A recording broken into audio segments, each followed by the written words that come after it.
Hi friends, நம்ம இந்த பிரபஞ்சத்துக்கிட்ட எப்படி சீக்கிரமாக பேசுகிறது? உண்மையிலே இந்த பிரபஞ்சம்னா எப்படி தான் இருக்கும்? அதுக்கிட்ட பேசுகிறதுக்கு ஏன் இவ்வளோ கஷ்டமாக இருக்குது?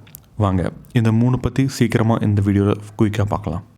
நம்ம இந்த பிரபஞ்சம் அப்படிங்கிறது என்னென்னு புரிஞ்சுக்கிட்டாலே ஆட்டோமேட்டிக்காக இந்த 3 பாயிண்ட்டுக்கும் ஈஸியாக நம்மளால் ஆன்சர் கண்டுபிடிச்ச முடியுங்க. வாங்க அது என்னென்னு பார்க்கலாம். நீங்கள் காலேஜ் படிக்கிறவங்களோ இல்லை ஒர்க் பண்ணுறவங்களோ இருக்கலாம். உங்களுக்கு காலையில் ஒரு ஃபோன் கால் வருது. உங்களோட ரொம்ப நெருங்கிய ஃப்ரெண்டு வந்துட்டு ரொம்ப நாளுக்கு அப்புறம் கால் பண்ணி இந்த வீக்கெண்ட் உங்களை மீட் பண்ணலாமான்னு சொல்லி கேட்குறாரு. அதுக்கு நீங்களும் ரொம்ப சந்தோஷமாக ஓகேன்னு சொல்லிவிட்டு நீங்கள் உங்கள் ஸ்டடீஸோ உங்கள் ஒர்க்கு பண்ண ஆரம்பிச்சிட்றீங்க. அதுக்கப்புறம் நீங்கள் ஈவினிங் வீட்டுக்கு வந்ததுக்கப்புறம் ஒரு ஃப்ரீ டைமில் இருக்கிறீங்க. அப்போ உங்களுக்கு மார்னிங் ஃப்ரெண்டு பேசுனது ஞாபகம் வருது. ஓகே, நம்ம இந்த வீக்கெண்டு வந்துட்டு எங்கெங்கே போகலான்னு சொல்லிட்டு உங்களுக்கு ஒரு லிஸ்ட்டே கண்ணு முன்னாடி வருதுங்க. ஓகே, நம்ம பைக்கில் போகலாம், இல்லை காரில் போகலாம், ஹோட்டலுக்கு போகலாம், இல்லை ரெசார்ட்டுக்கு போகலாம், இங்கே வேறு எங்கேயாச்சும் ஒரு காமன் பிளேஸ்க்கு போய் மீட் பண்ணலான்ற மாதிரி உங்களுக்கு நிறைய சஜஷனும் ஆப்ஷனும் இருக்கிற மாதிரி நிறைய உங்களுக்கு கண்ணு முன்னாடி வருங்க. நீங்கள் அதற்கப்புறம் அதை பார்த்துட்டு அதுலேருந்து ஏதோ ஒரு சாய்ஸை பிக் பண்ணி நீங்கள் அதுக்கப்புறம் வீக்கெண்டு போய் மீட் பண்ணுவீங்க. நீங்கள் என்றைக்காவது யோசிச்சிருக்கீங்களா? நம்ம ஏதோ ஒரு விஷயத்தை பற்றி நினைக்கிறோம், ஓகே இதை பற்றி நாம் அப்புறம் முடிவெடுக்கலான்ற மாதிரி யோசிக்கிறீங்க. அதற்கப்புறம் ஒரு குறிப்பிட்ட நேரத்துக்கு அப்புறம் நீங்கள் ஏதோ ஃப்ரீ டைமில் இருக்கிறப்போ உங்களுக்கு ஆட்டோமேட்டிக்காக அதை பற்றி என்ன நெக்ஸ்ட் ஸ்டெப் எடுக்கணும்னு சொல்லிட்டு நிறையா ஐடியாஸ் அண்ட் தாட்ஸ் வருங்க. அந்த ஐடியாஸ் அண்ட் தாட்ஸ் தான் இந்த பிரபஞ்சத்தில் நம்மளை அறியாமே நம்ம அதை ஈர்த்து நமக்கு வேணுங்கிறத நம்ம செஞ்சு கொடுக்குதுங்க. ஓகே, நம்ம இப்போ இந்த பிரபஞ்சம் அப்படிங்கிறத என்னென்னு ஈஸியாக புரிஞ்சுக்கிட்டோம். ஆனால் ஒரு சில முக்கியமான விஷயங்களை எப்படி நம்ம பிரபஞ்சத்துக்கிட்ட சீக்கிரமாக கேட்குறது? ஆக்சுவலாக இந்த பிரபஞ்சத்துக்கிட்ட நமக்கு என்ன வேணுங்கிறத நம்ம ஒரு தடவை கேட்டாலே போதுங்க. அந்த பிரபஞ்சம் அது என்னென்னு புரிஞ்சுக்கிட்டு உடனே நமக்கு அது பதில் சொல்ல ஆரம்பிக்கும். ஆனால் அந்த பதிலை நம்ம புரிஞ்சுக்கிறதுக்கு தான் நமக்கு ரொம்ப டைம் எடுக்குதுங்க.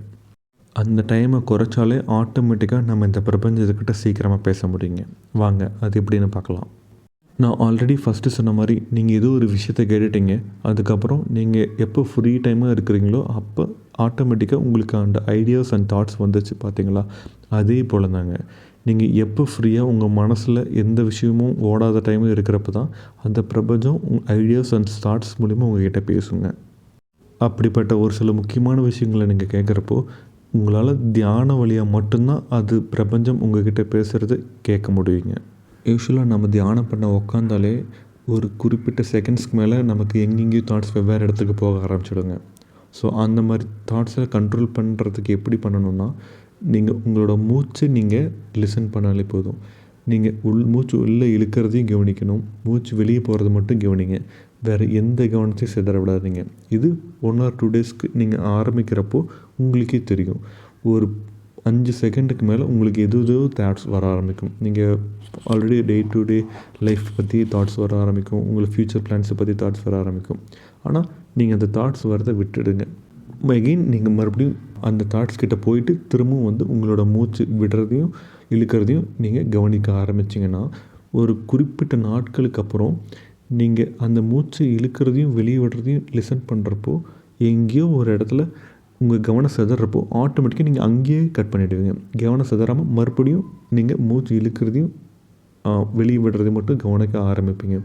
இப்படி நீங்கள் ஒரு 5 to 10 டேஸ் மட்டும் பண்ண ஆரம்பிச்சிங்கன்னா அதற்கப்புறம் கம்ப்ளீட்டாக நீங்கள் உங்களோட மெடிடேஷனில் மூச்சு இழுக்கிறது அண்டு வெளியே விடுறது மட்டுமே ஃபுல் கான்சன்ட்ரேஷனோட பண்ணுவீங்க. அந்த மாதிரி கான்சன்ட்ரேஷன் வர ஆரம்பிச்சிடுச்சுனாலே ஆட்டோமேட்டிக்காக நீங்கள் எந்த ஒரு விஷயம் கேட்க ஆரம்பித்தாலும் அதுக்கான பதில் இம்மிடியட்டாக உங்களுக்கு ஐடியாஸ் அண்ட் தாட்ஸாக வருங்க. அதுதான் யூனிவர்ஸ்கிட்ட நீங்கள் உடனே பேசக்கூடிய ஒரே ஒரு சிறந்த வழி. இதுலேருந்து கண்டிப்பாக உங்களுக்கு ஒரு தெளிவு வந்திருக்கும்னு நம்புகிறேன். இந்த வீடியோ பிடித்திருந்தால் லைக் செய்யுங்க, ஏதோ ஒரு வரியில் கமெண்ட் பண்ணுங்கள். அது எங்களுக்கு ரொம்ப ஊக்கமாக இருக்கும். விடாமுயற்சியுடன் நல்லதே எண்ணுங்கள், நல்லதே செய்யுங்கள், நல்லதே நடக்கும். நன்றி, வணக்கம்.